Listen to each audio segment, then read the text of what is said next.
balima très très très très urgent message d'alerte do kanyesi président Assimi ma billet samedi 15 octobre 2022 président Assimi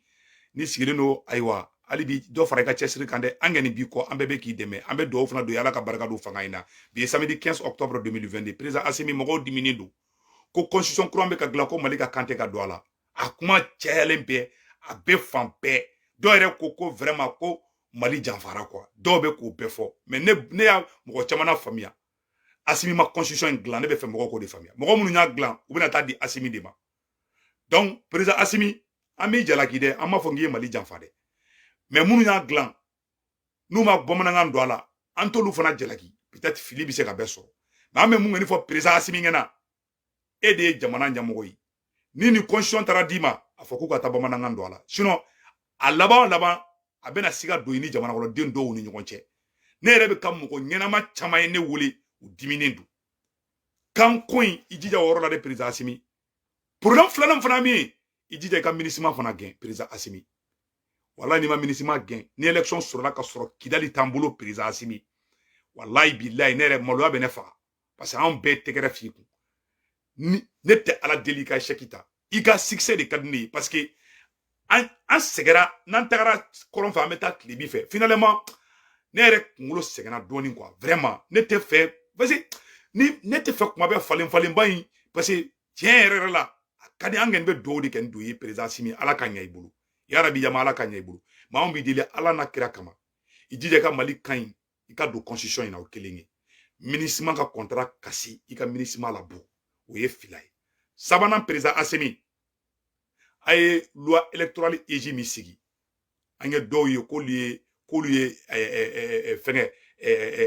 société civile représenté u ka jɛkulu sigira a t'ali kalo 5 bɔ ko ka tila k'olu bila groupe belebeleba ninnu ɲɛfɛ k'olu de bɛ ka société civile représenté président Assimi mɔgɔ min y'i bila k'o baara kɛ a tigi y'i bila janfa sira kan dɛ an bɛ ka tiɲɛ de f'i ɲɛna dɛ fili bɛ se ka kɛ fili dɔw bɛ se ka kɛ hadamaden bɛ se ka fili an b'a dɔn i bɛ jamana in fɛ mais billahi mɔgɔ min ye baara in kɛ ka société civile k'o représenté ni mɔgɔ ye mɔgɔ mun dɔnnen tɛ mɔgɔ min ka jɛkulu sigira t'ali kalo caman bɔ a ye loi électorale fɛn in passé cogoya min na a kɛcogo man ɲa an ka tiɲɛ fɔ ɲɔgɔn na dɛ an ŋani b'aw kɔ an b'a critiquer a ka ɲa de an ka critique kun tɛ ko k'aw goya maliyɛnw ye an ka critique kun tɛ ko k'a ka fanga menacer an ka critique ye critique constructive de a ka ɲi aw yɛrɛ ma parce que ko n'i y'a kɛ ni ye fɛn don a la fɛn mun tɛ ko jɛlen ye wala a bɛ zi ka a bɛ i b'a dɔn c'est à dire fɛn dɔw bɛ yen n'i y'a kɛ an kana ɲɔgɔn nɛgɛn dɛ n'i y'a kɛ ka sɔrɔ ani tilennenya tɛ taga ala tɛ barika don a la n'i tile i denw ye ala bɛ barika don i ni denw na n'i tile i muso ye ala bɛ barika don a ka furu la n'i tile i cɛ ye ala bɛ barika don a ka furu la hali furuɲɔgɔnmaw ni ɲɔgɔn cɛ n'aw tilelen tɛ a furu mɛn o ma a bɛ sa an tɛ fɛ o ka kɛ i ni anw ni ɲɔgɔn cɛ président Assimi i ko ka di an bɛɛ lajɛlen ye an ka dugawu fana b'i ye mais an bɛ conseil mun d'i ma dɔrɔn président Assimi o ye i ka jamanadenw na mɛn nin yɔrɔ in na i ka ministre gɛn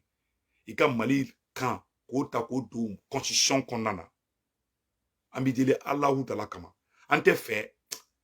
i ka goya mɔgɔw ye walahi an tɛ fɛ élection bɛ surunya wagati min na o ka sɔrɔ mɔgɔ dɔw sama ka bɔ an na n bɛ ka tiɲɛ de f'i ɲɛna parce que an y'a mɛn fana tuguni k'i président Assimi k'i diminen don ko baara dɔw man ɲa munna baara caman tɛ se ka ɲa parce que mɔgɔ dɔw bɛ yen bɛɛ n'i ka agenda don depuis i ka fanga sigi waati anw ka président Assimi baara kɛ ni force de changement ye n'i ye jamana in administration lajɛ bi jamana in kɛrɛfɛla Assimi kɛrɛfɛ yɔrɔ lajɛ bi walayi mɔgɔ kɔrɔ minnu ye jamana ci san 50 tɛmɛlenw na hali bi jamana kunkolo yanfan b'o mɔgɔ kelenw de bolo an bɛ yɔrɔ min na ko bi n ko tiɲɛ fɔ ɲɔgɔn na président Assimi ko ka d'an ye dɛ minnu ye kɛlɛ yɛrɛ kɛ hali olu mɔgɔ kɛmɛ o kɛmɛ hali a tan taw kɛrɛfɛ donc erreur bɛ caya filiw bɛ caya mɔgɔw bɛ frustrer bon kun tɛ di kuntigi kɔ o ma deli ka kɛ depuis ala ka diɲɛ c'est à dire que depuis ala ka diɲɛ da kun ma deli ka di kuntigi kɔ ni mɔgɔ bɛ k'i président Assimi k'i nɛgɛn ka taa nin sira in kan changement tɛ kɛ ni nin sira ye fo ka diɲɛ wuli a ma deli ka kɛ fana tiɲɛ kelen de tiɲɛ tɛ fila ye i ko ka di ne ye walayi ni ala na kira cɛ i ko ka di ne ye i ma erreur kɛ diɲɛ kɔnɔ ka ministre ka contrat renouvelé bɔ Tombouctou jateminɛ dɔrɔn Tombouctou mun filɛ an kɛrɛfɛ yan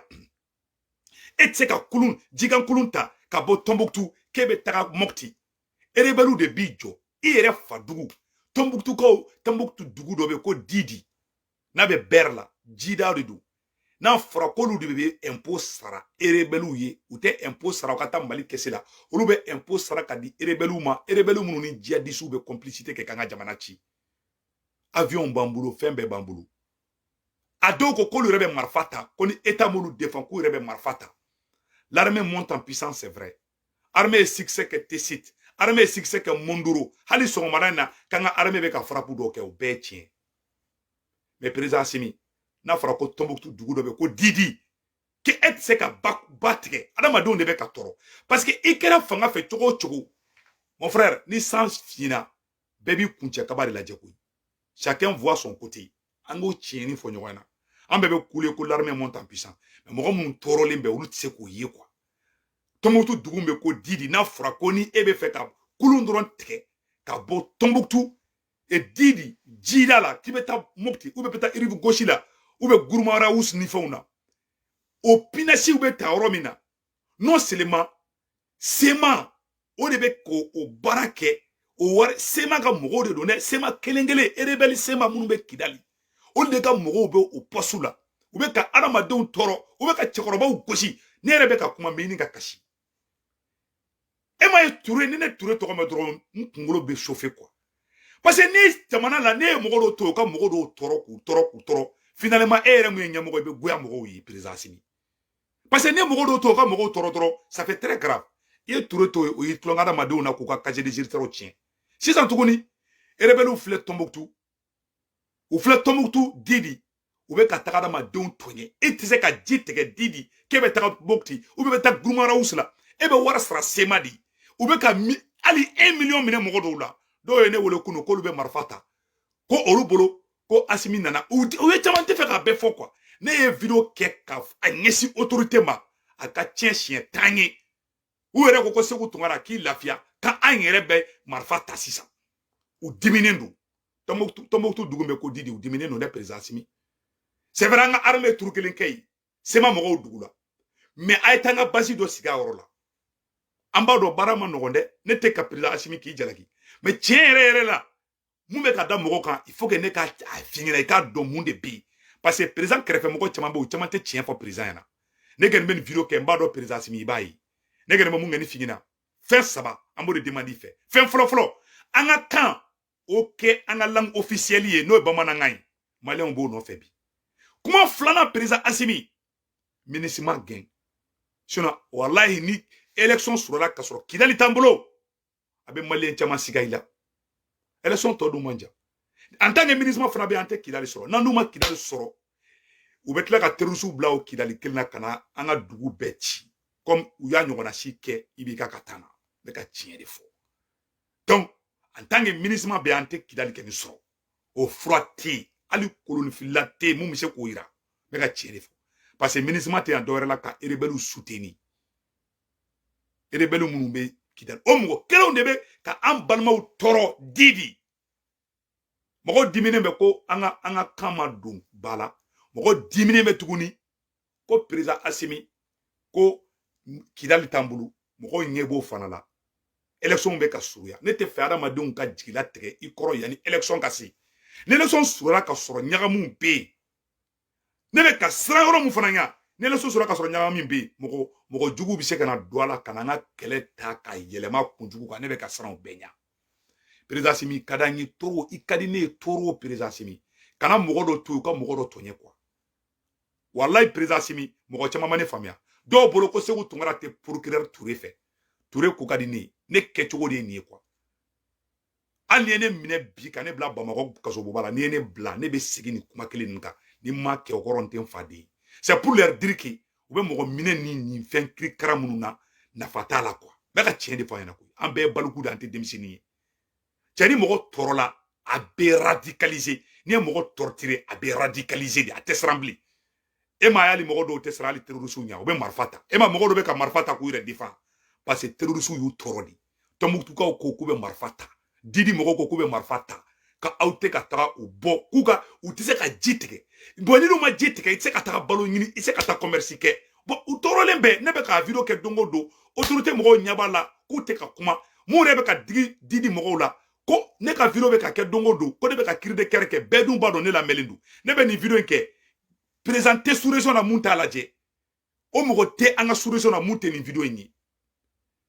ma fo moi je suis le plus influent hier la qualité fente de mais ne be ni video ke asimi ba yi ou be ba yi ba ou diminendo Tombouctou Dugula Moko Didi ou Diminendo. Mounou fana fait Bamananga la constitution, ou fana Diminendo. Mounou fana fait Kidali Libéré, ou fana Diminendo. Mounou fana fait ministre Kanké, ou fana Diminendo. No dimin fara la nyonga ma infanga ma président Simi. Onega conseil ko finina. Ala ka klinyuma dambela jelema. Ambe fe ka fanga kanyari. Mais anti jamana shima delika glan ka so tietala. Mega tiendi fina. Jamana cité glan yelema la jamana be glan cleaning la amba du cleaning do ayere ame ko président Assimi diminendo ko président Assimi diminendo ko barakela do ka baraka ci ko manya o bi se kanya ci ko jume mali administration belaje afan beye mo korondi ma an kumana an kulela nan datengini ga fara mali administration belaje a place stratégique fefe be munu nye jamana nchi na u deunta place la u teru be ou bien au cas où jusqu'à présent nous yere wulila ka kele yere ke jusqu'à présent ou ta prise de décision là ay loi électorale femu ay loi électorale femu fana passé ay mo ko ta esi la loi électorale là abise ka famia choko jume mo do bola olu re ko do e société civile représentée ko do e société civile représentée billahi malien tout don ay ejimuta e loi électorale là kata mogo choisi mogo munuka jekulu sigira ala te sangilimbo kolu de be ka mali société civile représentée ka dien fembe duma musola kaw bon olu fina nyongona sou frustration abanga gele ko ngana nyongonege bon ni frustration chara finalement a may fanga makwa on te fait o de kake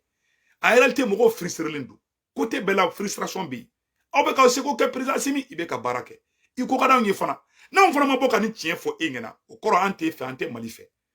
C'est-à-dire que ali mogo mawro kele famia quoi mogo ni mo toyen mogo ni fin toyen na ne na dro abene banadi ala ne an fe ni barake de ni ne dogonu perla nga barake den kuna dro ne be chubulu ngo kuma barake den te mogo de ya ali ne fam kadine na ye kodo ke ne ya bala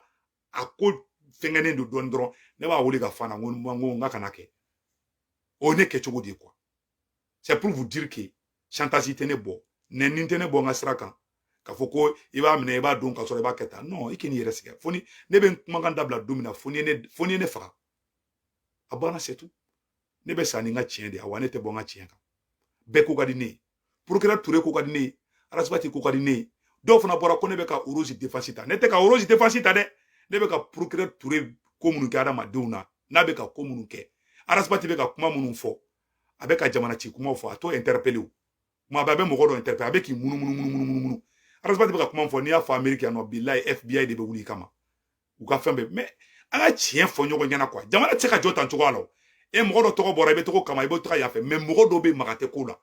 o sharia o te sharia yu il faut ko chien o de ka fo quoi ça dit mo go mte chien fe tseka kene de la kan fe ne te tugun galon de la fana ko awa mo go te chien fana fe ne tseka ko jawo tiki fana c'est la pure vérité tout homme qui est digne et sincère yere wolo ye halala yi wallahi ye dambe tiki dindi ne kuma ga me ba do ko chien du c'est la pure vérité ne te mo nenu ne ti fane ne ti bane ne fle ka chien fa Assimi ngana parce que Assimi i ka fanga la ni mo do to ka mo to nye finalement mo be bay o de be ka goya mo yu i be ka krefe mo toro jamana de bet tout sou bora élection trigger yan fait mo be ka toro yan fait binganu be ka ke mo ka yan fait mo be ka mina ka don kasola be yan fait mo be ka faka yan fait finalement bet dibina bonete fo yo na si de ka iso i karine toro Assimi menete frustration be ka wuli fambe ntendugula frustration be ka kare président Assimi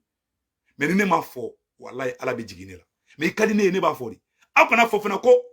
ni mogo mun ba fe ko kana tien fo ongena ko ni ibe Assimi fe tron ki ka kule dongo do ka dunu ni balata ko viva Assimi ni e femi ki nye chaka e bana bi Assimi on be bi ante ke tatola jiwo yo fe kante kuma parce anya bila bi ni ka ta jiwo yo fe me ka tien di fina président Assimi nan kontena na sera fe bila nga kele de be tien jamana no de ona mede I keleme adema mugo koro kele munu nye jamana chi ali shini jamana in locomotive jamana in kunkolo bo mogo kelenw de bolo Mali administration a service da be a bɛ bɔ mogo kelenw de bolo bon a président ko k'ale diminen don ko baara dɔ tɛ ka ɲa baara bɛ se ka ɲa cogo jumɛn mun c'est à dire que kun tɛ se ka di kuntigi kɔ quoi kun tɛ se ka di kuntigi kɔ an kana ɲɔgɔn nɛgɛ minnu ye kɛlɛ in kɛ ka taa boulevard la minnu ye kɛlɛ in kɛ ka taa yɔrɔ la olu mɔgɔ kɛmɛ o kɛmɛ hali o mɔgɔ 10 tɛ aw kɛrɛfɛ baara bɛ se ka ɲa o la baara tɛ se ka ɲa président ne y'a fɔ ka dɛsɛ ne y'a fɔ ni n da tigini ka fara mais on ne me comprend pas souvent on pense même que j'exagère bon ne nin ta to yi parce que ne b'a dɔn ni anw tɛ an minnu taara boulevard la en tant que i n'anw de tɛ ka baara kɛ erreur tɛ ban bon ni erreur ma ban mɔgɔ bɛ dimi ni mɔgɔw dimina frustration bɛ caya bon ni frustration cayara dɔrɔn o laban an t'o o laban bɛ kɛ mun ye ne kɔni bɛ dugawu de kɛ n don autorité de transition mɔgɔw ye je suis de cœur avec vous mais il faut écouter le peuple o ne ka conseil k'o fɔ président Assimi ɲɛna k'o fɔ autorité de transition mɔgɔw ɲɛna a ye jamana kɔnɔdenw ka vision a kana jɛngɛ fitinin don a la n'a ye jɛngɛ don a la dɔrɔn aw b'an ka kɛlɛ bɛ tiɲɛ parce que mɔgɔw tɛna sɔn mɔgɔw tɛ mun fɛ u t'o fɛ a bɛna fɔ sa e bɛ fɛ k'i denmuso furu cɛ dɔ ma o ko k'a t'a fɛ e bɛ fɛ k'i denmuso furu cɛ dɔ ma i denmuso ko k'a t'o cɛ fɛ n'i m'a to yen laban na a bɛ minɛn cɛ k'i ka so bila ou bien a b'i haramu c'est la pure vérité bon président ni jamana kɔnɔdenw bɛ ten de président ni jamana kɔnɔdenw o bɛ ten de ni mɔgɔw tɔɲɛna wala bilaw bɛ kuma progrès Touré adamadenw ni minɛ ka da u kun surtout minnu bɛ transition dɛmɛ kana dɔ yɛrɛ wolo mɔgɔw tu la k'u minɛ ni mun y'a dalamaga a b'o minɛ ni tɔgɔtigi bɔra a b'o minɛ e yɛrɛ ka fanga kɔnɔna na Touré adamaden mun mago sa a ma kɛ hali i b'i ka taa na o de kosɔn an k'i ma président Assimi kana mɔgɔw dɔw to k'i ka fanga tiɲɛ mɔgɔw dɔw bɛ parce que i ka fanga kɔnɔna na wallahi humiliation min dara mɔgɔ baw kan ma da mɔgɔ si kan an m'a fɔ président Assimi ŋɛ don dɛ mais il faut vraiment i k'i hakili to o yɔrɔ nin na quoi minnu b'o yɛrɛ faga jamana nɔfɛ don min na ne tɛ ka Touré kɛlɛ ko parce que a ye ne minɛ dɛ o tɛ dɛ ne t'a to yen dɛ ne ta ye mun ye e bɛ minɛ ko dɔ la mɔgɔ wɛrɛ b'a kɛ o tɛ minɛ e b'a kɛ e nɔ bɛ minɛ mais mɔgɔ wɛrɛ b'a kɛ o nɔ tɛ minɛ o tɛ justice ye o ye k'i sigi de k'i yɛrɛ sago kɛ o Touré b'o de la tɛ justice baara la dɛ n bɛ ka tiɲɛ de fɔ an ɲɛna dɛ den ne fa ni ba neni ka tila ka appel à la violence kɛ a ka kari denni tɔgɔ ko fɛn dɔ Samake Arasa ka bu dɔgɔnin de don denni bɔra ka ne fa neni ka ne ba neni ne y'a vocaliser Touré y'a mɛn Assimi y'a mɛn u bɛɛ y'a mɛn u ma t'o minɛ bon mɔgɔw ɲɛ bɛ tiɲɛ la tiɲɛ tɛ ka kɛlɛ bon finalement mɔgɔ bɛ ban i ye de c'est la pure vérité o tɛ se ka ban ne o ne y'a ne dimina Touré kɔrɔ parce que ne minɛna ko min na mɔgɔ wɛrɛ ko kɛ mun ka jugu n'o ye o ma minɛ ne ye ɲɛ b'o la o de ye ne yɛrɛ tɔ aigri kan n fiyɛ kan k'a kan mais n t'a dɔgɔya mais a b'a dɔn bɛ ka tiɲɛ de fɔ a tɛ justice baara la dɛ a bɛ ka fɛn mun ka d'a yɛrɛ hakilina ta a bɛ k'o baara de kɛ an t'a dɔn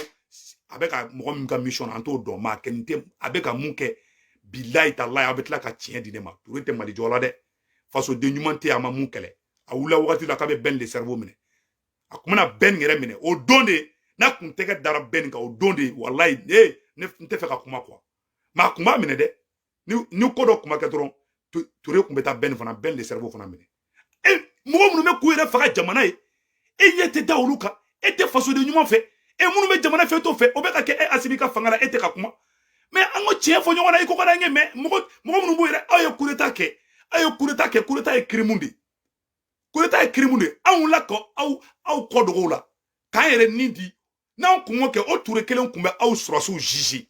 o bɛ tila k'a sago kɛ mɔgɔw la aw tɛ kuma o la mɔgɔ minnu bɔra k'aw kɛlɛ an m'u wele k'u place d'aw ma aw kɛrɛfɛla la en même temps aussi u bɛ ka humilier en même temps aussi mɔgɔ frustration bɛ ka na bon ni ko fara mɔgɔ caman bɛ dimi bi parce que u muɲuna de bon Tɔnbukutukaw fana filɛ olu bɛ sɛgɛn na rebelles bɛ Bamakɔ u bɛ taa café ni buru min bon ko ka ca quoi rebelles bɛ taa café ni buru min Bamakɔ n'u taara Nord la u bɛ taga an fana ba ta k'u di djihadistes ma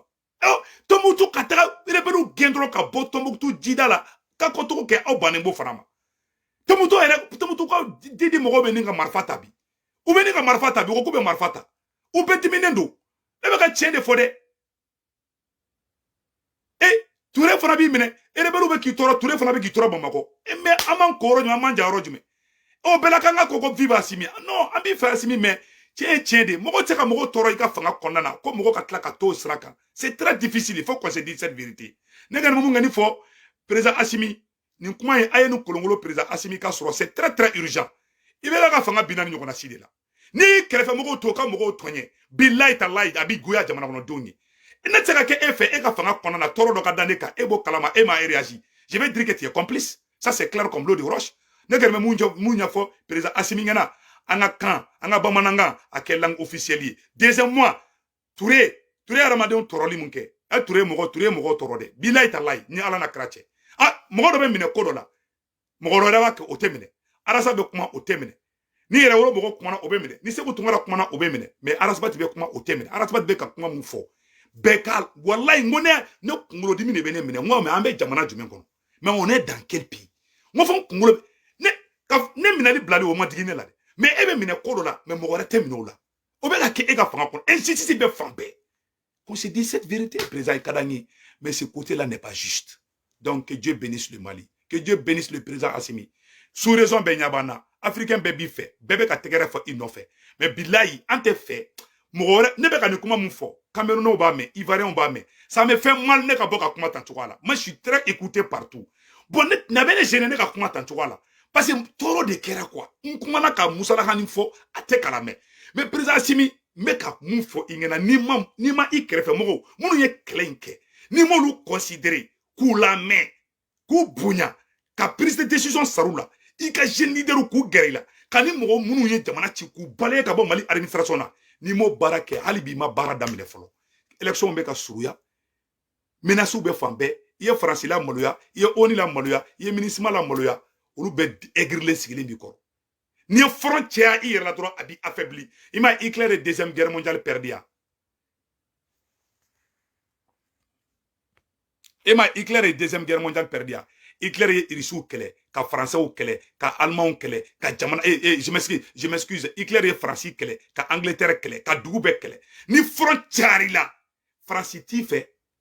Amérique t'i fɛ Angleterre t'i fɛ minnu fana ye e dɛmɛ k'e ka fanga sinsin minnu kɛlen don e ka fanga couverture ye olu fana bɛ ka commencer ka daminɛ sisan président Assimi o tɛ ɲuman ye i ko ka di ne ye ni mɔgɔ y'i nɛgɛn ko nin taabolo in ka ɲi a bɛ k'i nɛgɛ a t'i fɛ parce que mɔgɔ ni fanga sigira dɔw bɛ tɛgɛrɛ fɔ de la u bɛ taa ɲini de la hali ni e gɛnna bi u bɛ taga tugu e jugu kɔ ka tɛgɛrɛ fɔ kun ne Segu Tunkara tɛ fɛ ka tɛgɛrɛ fɔ e Assimi jugu kun ne ye yɛrɛ wolo de ne ye hɔrɔn de ala k'o kɛ ala k'i ka fanga in ala ka barika don a la mais taabolo in ka mɔgɔw to yen u ka mɔgɔ wɛrɛ tɔɲɛ ka rebelles to yen u ka taa mɔgɔw tɔɲɛ ka Touré to yen u ka sago kɛ justice cogoya la a ma i ka fanga ma ala ka barika don fanga in